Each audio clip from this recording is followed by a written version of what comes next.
everyone. Okay, so we're back here on Zeitgeist, and I'm here with Khalid. I'm Rauf from Palindrome, and we deal with narrative semantics, words that affect businesses, industries, shape and move the world.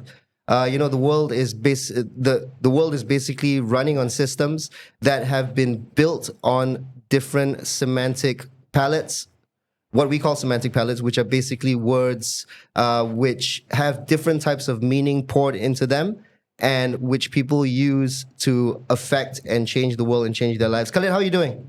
Good, good. Right, so we're gonna be going straight into it, and we're gonna be going with the first word on the list. The first word on the list is narrative. Now, us at Palindrome Communications, we are about business narratives, basically. And we are actually, this is sort of maybe a new way of approaching it. The idea of narratives versus storytelling, which a lot of brand people and marketing, it's kind of a buzzword, right? Storytelling and stuff like that. So, Khalid, what are your thoughts on the word narrative? Oh, I think narratives are everything. If we think about the overarching concept or idea behind how human beings make decisions from a rational or irrational standpoint in terms of masses, in terms of groups or collectives, I think narratives play a very deep and intrinsic role in that. The great psychologist Daniel Kahneman describes a host of heuristics and such that human beings are kind of bound to, and one of the heuristics is one where we try to make sense of the world in a world where there is not much sense to be made of. Yeah, so there's also this saying, right, that we see the world not as it is, but as we are, right? So this idea that, as you said, we are trying to inject meaning and structure. I think Sheikh Hamza Yusuf said that human beings are meaning-making machines, right?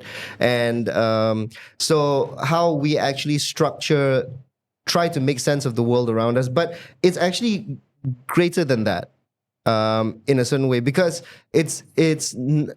yes, us trying to structure what's happening around us is part of it, right? But there is also what's happening, what is actually happening. What Carl Jung, I think, called the collective subconscious. So Carl Jung was one of the fathers of modern psychology, and he actually studied many different cultures and mythologies and stories and religions and stuff like that. And he actually found a lot of correlation between them, like these archetypes and stuff like that. So and also this philosopher named Hegel.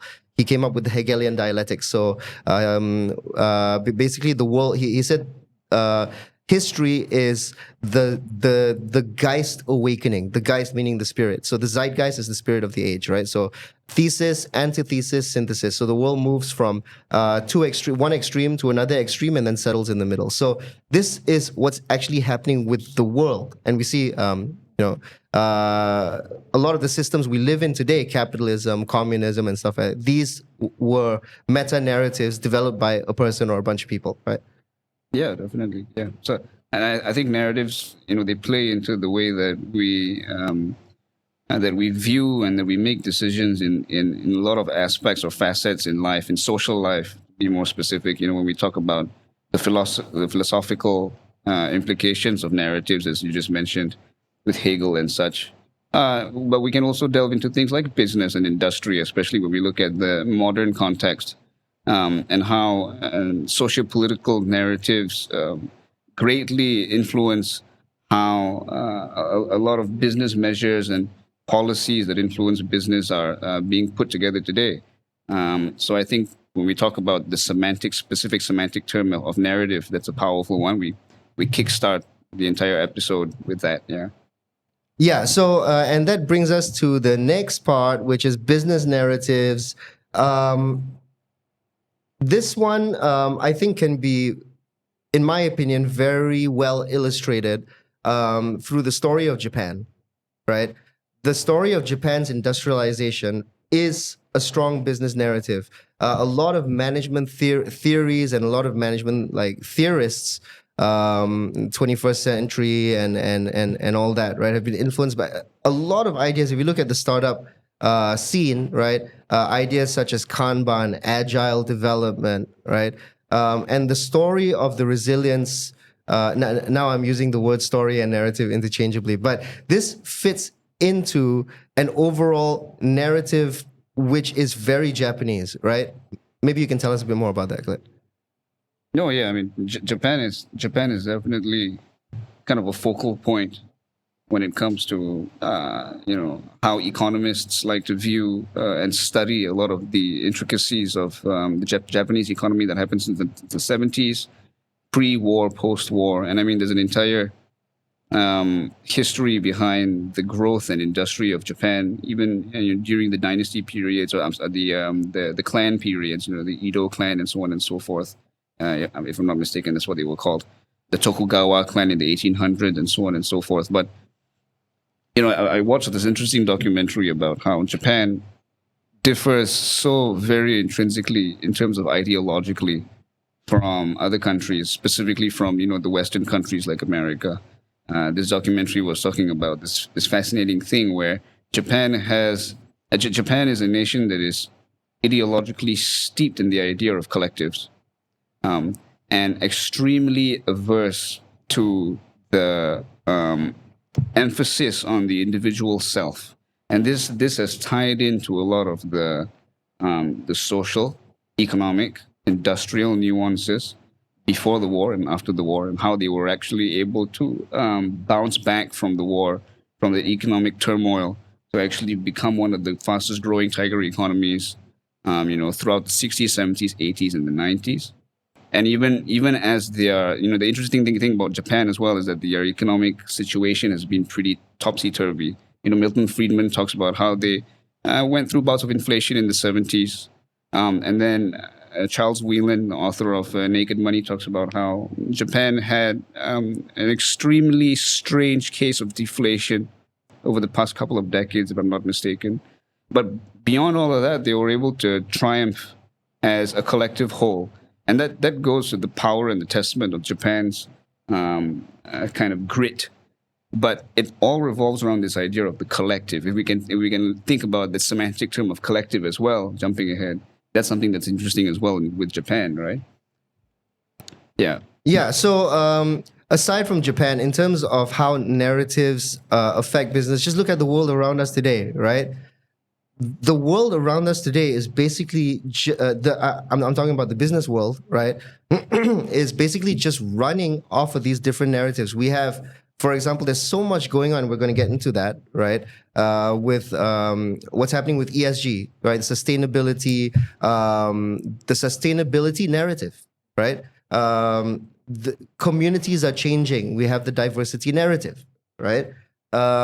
We have the AI and semiconductor industry, the rise of China. These are all different types of narratives, right?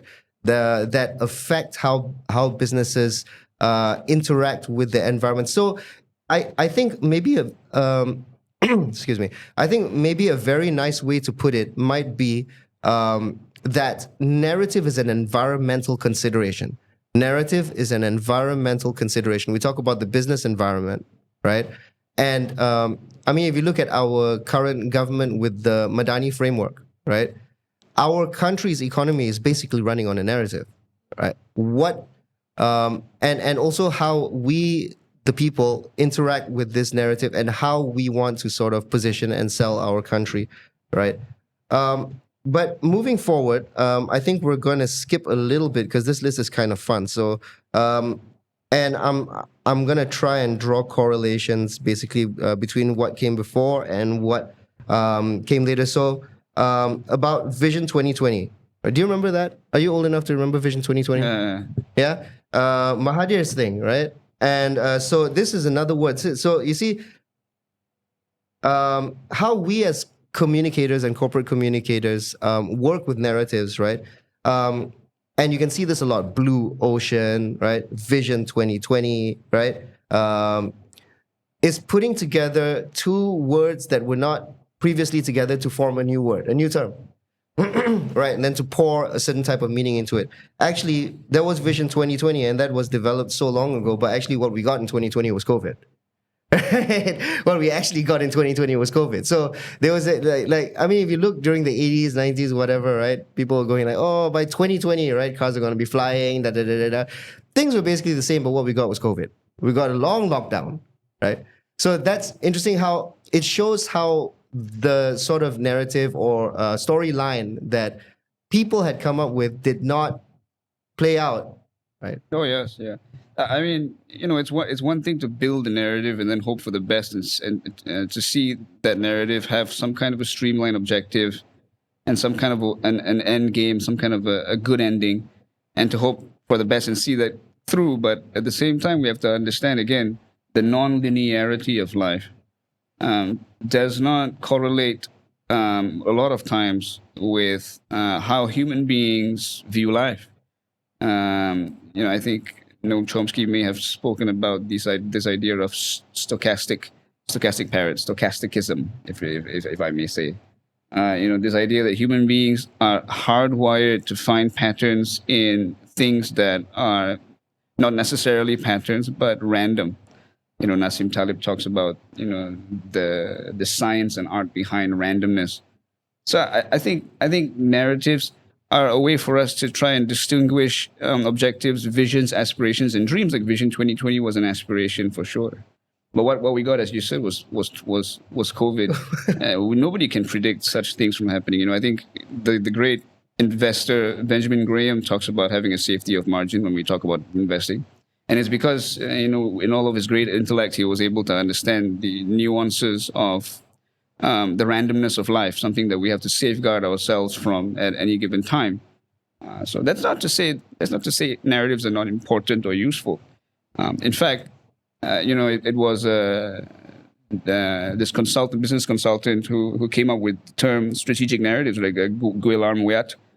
I was reading an article of one of his articles the other day, very interesting. He talked about how the main thing between narratives and stories is that narratives help to build movements, whereas stories don't necessarily do that. So when we want to talk about the idea of consolidating a mass movement in order for us to achieve something, whether or not the factor of randomness is part of that situation, narratives are extremely important, right? To build movements and to see things moving forward in grandiosity. That's important. The Yeah. significance of it. And what we got was the global warming. I mean, global warming as a narrative, right? Basically, that the industrial age, right, had What's the guy's name? Al Gore. Al Gore. Yeah. Yeah. The guy, the guy who, the South Park people did a thing about him Yeah, with the well, anyway, man bear moving pig on. thing. Anyway. So you can see how the global warming and basically there are two sides of this thing, right? Some people say that the global warming thing doesn't exist, has been blown out of proportion. I don't know, right? But whatever it is, this is one of the most sold narratives out there, right? People with money. Another thing about narratives is if you have money pushing a narrative, you look at people like Soros, right? You look at people like Al Gore. You can change the world, right, with a narrative, a solid narrative that you're going out there and pushing, right, and with money backing it. So anyway, yeah, the narrative about global warming, how the industrial age, and burning of fossil fuels messed up the environment, and now we have to do something about it. The ice caps are melting, blah blah blah blah. That was a narrative, and actually segues into the next word, which is industrialization itself. This is another buzzword, and actually, if you look at what our country is currently going through, it is a it is a sort of reboot of the industrialization of Malaysia. Like, if you look at our current PMX, right, who basically comes from the 90s. He was running the show in the 90s with Mahathir, and the focus back then, from what I understand, was on manufacturing and industrialization, right? So there seems to be this understanding or this idea that Malaysia came out of industrialization too fast, and actually this story, right, fits in very well. This is a good case study, right, of how an individual storyline, right, can fit in very well with the global narrative that is happening, right? And the global narrative is actually a reindustrialization. If you look at what's happening with Tesla, yes, it's about clean energy, it's about electric energy, but it is a car manufacturer. What we were doing in the 90s, I think, right, with Proton and Mahathir was following the Japanese model, which was galvanized by the auto industry. If you look at the Industrial Revolution, right, it was based on, I think, a bunch of things, right? Home ownership, car ownership, and then the whole financial structures that back these things up, loans and stuff like that, right?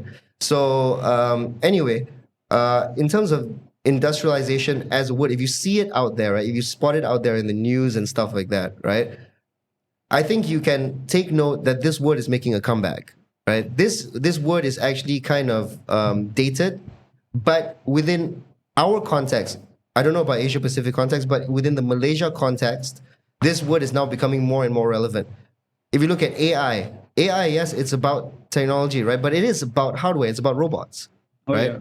I think that industrialization, as you said, is a little bit of a dated term, but I think in the grand scheme of things, when we look at the region that we are in, the Asian region, and specifically Malaysia as a nation, industrialization or the industry is still are still very relevant terms. I think the narrative of Madani, which is the narrative that has been propped up and constructed by this current administration, they've brought back terms like industrialization in full force, and they're trying to make a point about it, as you mentioned. So that's something. But I think also, industrialization is one of my is a nice word, and from my perspective, from my standpoint, because it also has a lot of historical richness.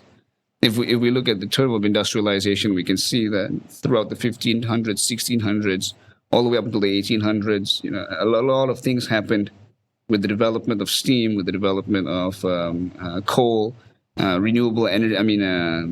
Energy to use and empower industries. That was basically how industrialization came about.